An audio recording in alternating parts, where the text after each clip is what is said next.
Hello guys, welcome back to our YouTube channel. In this video, I will demonstrate you are getting this error. Oh, something went wrong while launching AMD software install time. If you're getting this error, just hit the close to come to back from this error message. Also come to back from the your AMD software. After that, I will give best proven steps. That steps you will try to in this problem easily resolve. So don't waste your time. Let's get started the steps.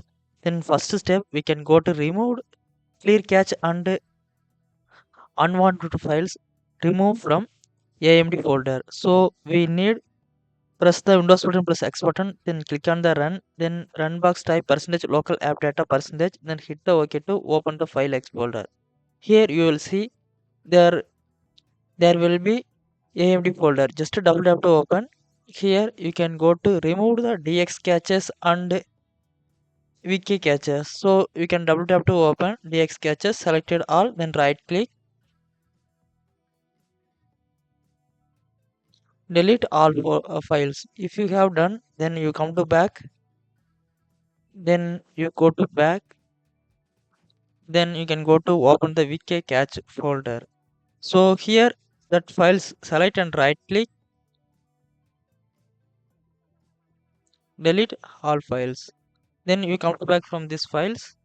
Then you can go to do it the next step. The next step manually update then AMD software. So we need web browser. So click to open the web browser and double tap to open. Here in the search bar you type AMD softwares.